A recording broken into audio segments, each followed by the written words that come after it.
Welcome back to the Desi Mom Hustle, where we celebrate the incredible journeys of Indian working mothers. Today, we are thrilled to have with us truly multi hyphenate mother who embodies the essence of our show. Please welcome Umama, an IT engineer turned VBAC coach and a birth doula now. Her diverse skill set and experiences offer a very unique perspective on balancing career ambitions with the demands of motherhood. From navigating the tech world to empowering women through their birth journeys, Umama's story is sure to inspire and resonate with our listeners. Get ready for an insightful conversation with Umama on how to juggle multiple passions, breaking barriers, and finding your path as a Desi mom in today's fast-paced world. Welcome, Umama. Thank you so much for a very warm welcome. I'm really excited and thrilled to be with you and talking to you. I am more excited because this is the first time we've had somebody who has a very, very different profession and is in a very different setup as well. So, let me ask you the first question that I ask everybody. Tell me a little bit about yourself. What your day looks like and your background. Yeah, sure. Actually, like any other girl, I was also passionate about having a professional degree, and then maybe I would have ended up having a professional job or so. But as soon as I became an IT engineer, I got married, and after that soon I got pregnant, and with that there comes a very rapid change in my life.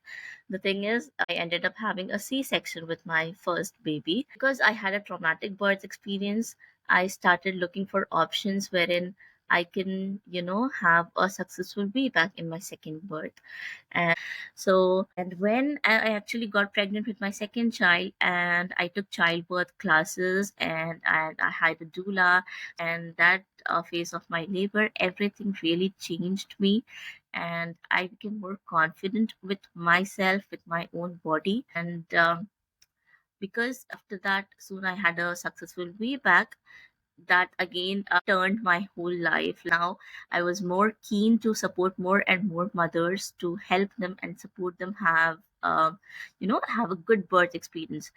Taking childbirth classes myself, it led me think that mothers should definitely have a good birth experience, because that impacts their whole life, and that changes them not only as a mother but as a woman as well, because they are more in charge of their body. They are more confident, and they can now advocate for themselves. They have more information, knowledge in their hand, with which they can also take good care of their child as well. So I'm pretty sure that you were very well satisfied with the birth experience that you had with your second child, because I Yes, have seen you trying so hard and giving your best with your second pregnancy, right? yes. So that is matters at the end, whether you end up having a C-section or a vaginal birth. The thing is, you should be content with whatever has happened with you, because you have given your best at the end. And that is only possible if you have enough knowledge and you have very well advocated for yourself throughout your pregnancy, with your doctor, and during your labor, and having a support system. So all that really matters. Yeah. So, when you started doing this, obviously you've grown in your profession. Uh, what are the changes that you've seen in the last 4, 5 years in mother's perspective? Women who would come to you, say, in 2019, 20, and when they come now, do you see a difference? Are women different now? Yeah, I can tell you that there are two to three important differences that I have seen in mothers. The very first thing is there is more awareness now. Like 5 years back, when mothers used to approach me, they used to approach me, but there was not much awareness among mothers.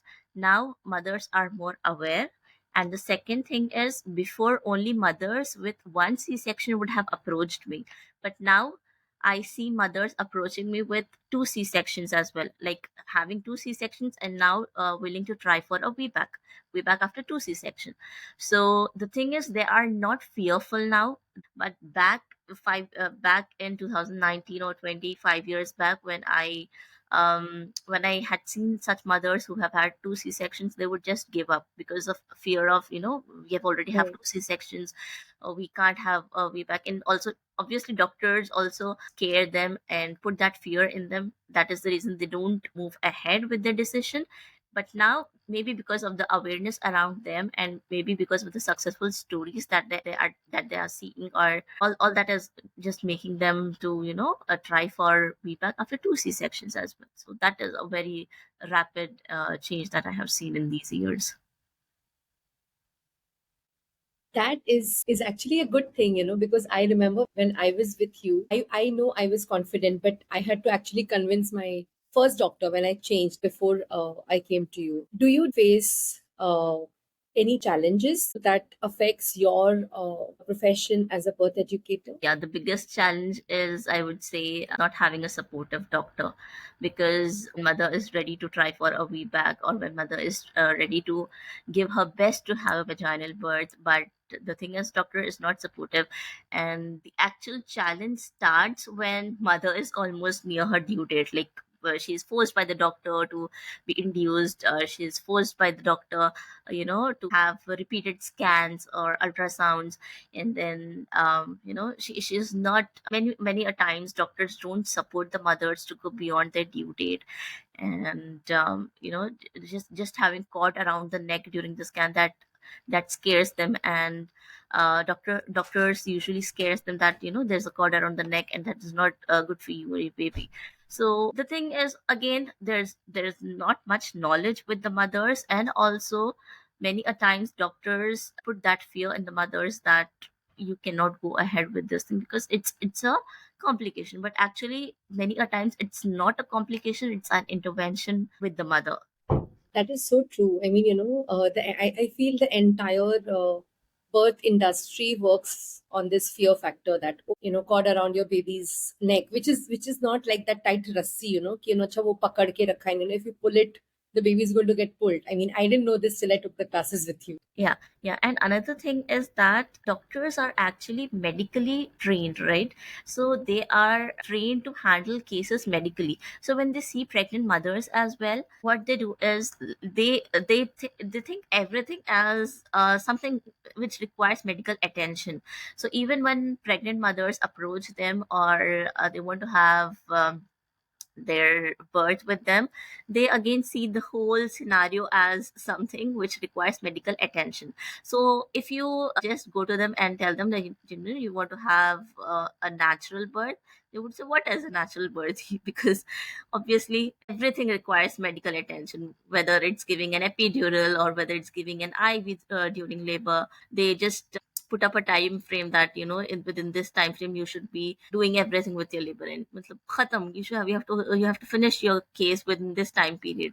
So it's all about thinking it as something which requires medical attention.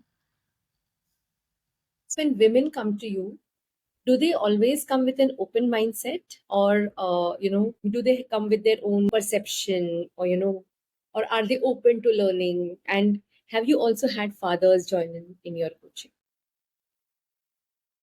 Well, many a times, firstly, only mothers are interested, like, because they are the ones who have experienced all that has happened with them.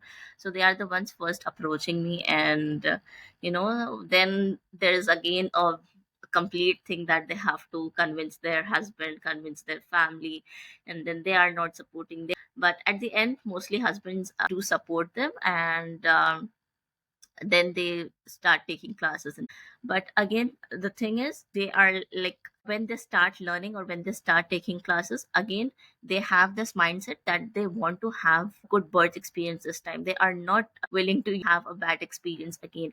So I tell them that you give your best, do your best, leave it in God's hand, and rest, whatever will happen with you, you will be confident for yourself because you have given your best. So at the end, it doesn't matter whether you have again a vaginal birth or a C-section. And when you actually start learning about what childbirth is, what childbirth education is, and how it actually changes you within, then really doesn't matter what happens at the end, because you actually become more confident, and you actually really change as a woman. Umama, what changes do you see while you are in that course of coaching them for a positive birth towards the end of the coaching? Because I know you support people, till the end, like, till they've given birth. Yeah, very very good question actually. um the very first class, they are like not open to asking many questions, but as I try explaining them and as I give them information, they start asking more and more questions in the coming classes.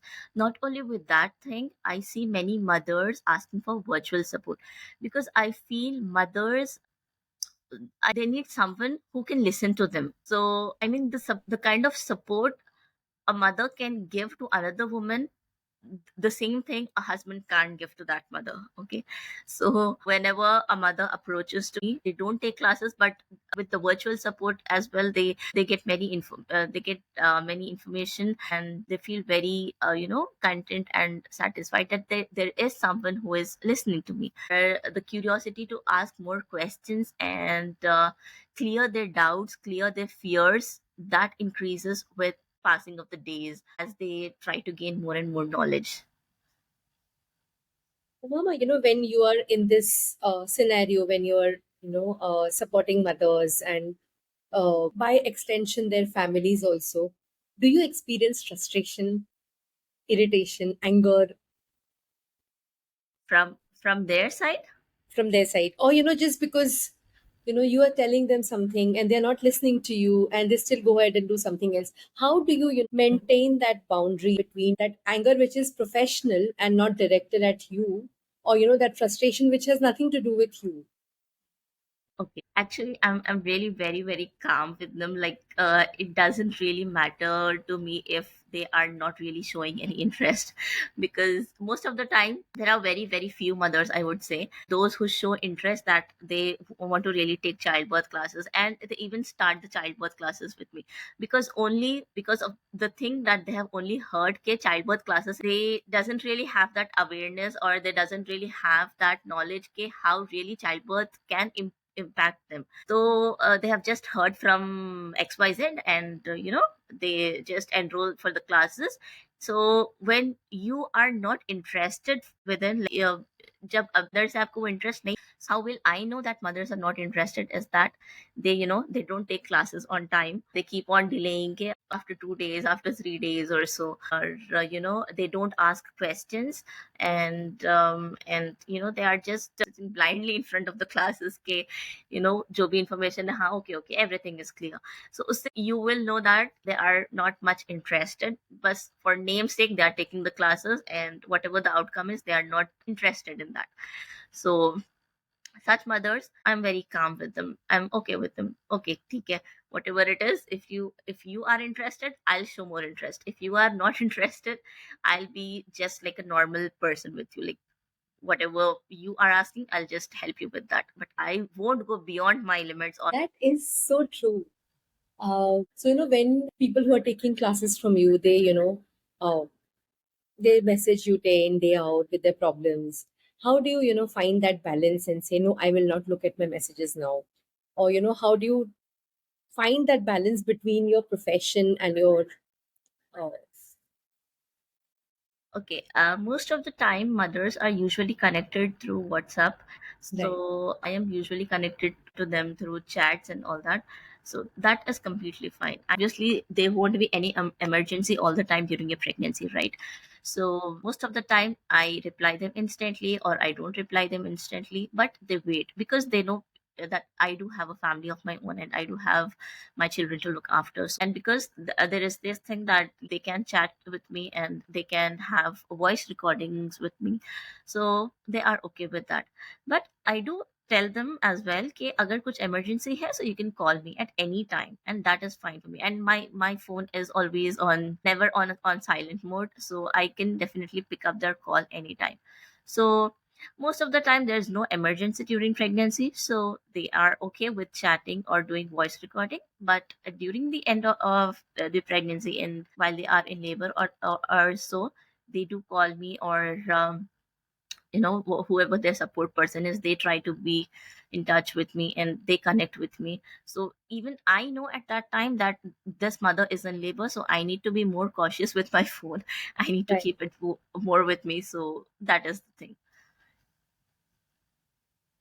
That's really nice. So, now that you have your certification, congratulations for that. How difficult was it for you to, study and get the certification while handling your professional work and your family life? Yeah, it's not actually too difficult. Thing is, when you actually start gaining knowledge about childbirth, you start getting information or knowledge that you are not actually aware of. So over the years, you gain knowledge, right? So it's not like whatever information you have been reading or you have been getting over the years, that also helps you for the exam. So yeah, definitely there will be very many new things as well, but obviously the things which I have learned, like when I was taking childbirth classes from others, so at that time also I have gained a lot of knowledge. And after that, because there was a curiosity ke और भी knowledge चाहिए कि ये कैसा है वो कैसा है, so slowly जब आप over the years you definitely have enough knowledge in your hand, and before the certification as well, that knowledge can also be enough. But apart from that, you also learn many new things. So it's not like a bundle of whole new thing that you are going to learn and attempt for the exam, but over the years whatever you are learning, that also helps you. Right. Have you had the opportunity to assist somebody in birth yet? Yeah, I have actually done this back in 2020 or 21, I suppose. And at that time, I supported few birds.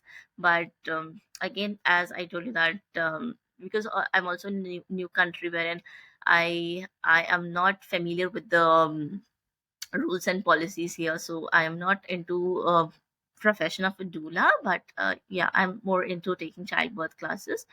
But the the the birth experiences that I have had with the doula thing is they were really beautiful. It was a beautiful experience, like the way mothers were feeling supported. I mean, you can definitely see the difference, like when you have had a previous birth experience and you were not supported that way, and again when you have a second birth experience wherein you are being supported, the way mothers feel changes in themselves, and the way mothers feel more confident during their labor as well, that matters a lot. And seeing a mother feeling content and satisfied with whatever is happening with her, and the way she is standing up for herself during labor, okay, that really makes me happy, and that experiences are really beautiful. Do you recall any challenging situations when you were, coaching somebody or a group? How did you navigate through that situation? I have not faced any such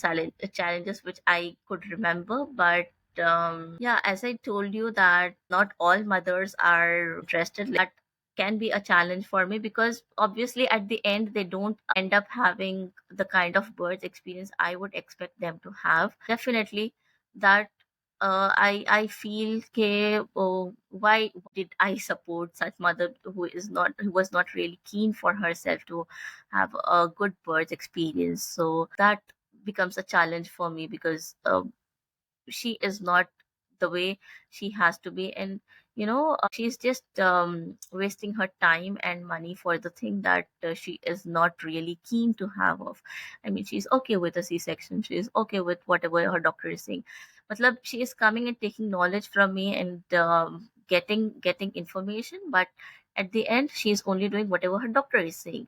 Like, she's not standing up for herself or she's not advocating for herself. So that really makes me sad or doesn't make me feel good. Okay, why doesn't she stand up for herself or so? I can understand why. Totally understand.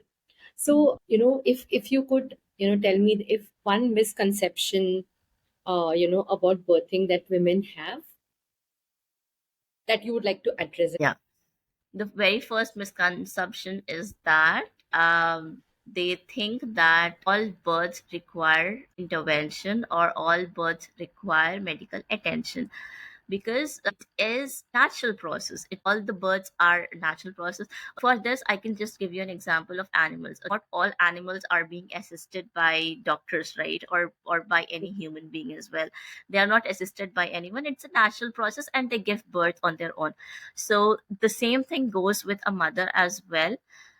If she is taking proper care of herself throughout her pregnancy, even before conception, if she is keeping herself fit before she conceive and during her pregnancy, and if she doesn't have any complications throughout her pregnancy, if she and her baby is doing well throughout her pregnancy, then she can definitely have a natural birth. There is no this thing she will need a medical attention or a medical intervention. Okay, so if you are learning everything about how your labor will be, what exactly is contraction, and how to deal with your contractions, what are the natural methods that you can follow to cope up with your pain during your labor. Okay, all of these really matters a lot, because if you are not learning about the thing with which you can cope up with your pain during labor, you end up with this epidural or some other pain medication. So there is a difference between non-pain medicated options and pain medicated options. So if you are not learning about non-pain medicated options, then you definitely are going with the pain medication, pain medicated options. So again, you need to have that knowledge, and just take it out from your mind that birth is a process that requires medical attention all the time. It is definitely a thing which happens naturally. You just need to take care of yourself and have good knowledge about everything, so that you do everything that is good for your body, and always follow your intuition. Whatever intuition your body is giving you, just follow that and go with that flow. That is eye opening. Everybody tells us listen to your intuition, but then coming from you, somebody who's a professional, I'm sure it will be very insightful for the moms to hear. Thank you, Umama, for doing this. I've taken classes with you, so you are such a resourceful person, such a supportive person. But I'm sure after hearing this episode, there'll be more mothers who'll be aware about why birthing classes, why should you have support, and why does having somebody who's knowledgeable makes such a big difference in their birthing experience. Definitely. Firstly, thank you so much for giving me this opportunity to be with you and talk to you, because I have had many, many mothers in touch with me over the years, but not all mothers are connecting with me the way you do. So it's really a good thing that we have not only a coach or a client, but we are actually more like friends now. So Yeah. that really makes me happy that I am able to make more and more friends and more mothers who are in the same boat like me. So I am really grateful for that thing and for having new friendships. And definitely I am hopeful that if mothers, at least 1% of mothers, just do these few important things that I have discussed in this podcast, maybe that can make a difference in their life, and maybe they can start inquiring more about what exactly childbirth classes can do to them. So I'm really hopeful for that. We can be hopeful. Yeah, definitely. Thank you so much, Umama. Very most welcome, and really very honored to be here.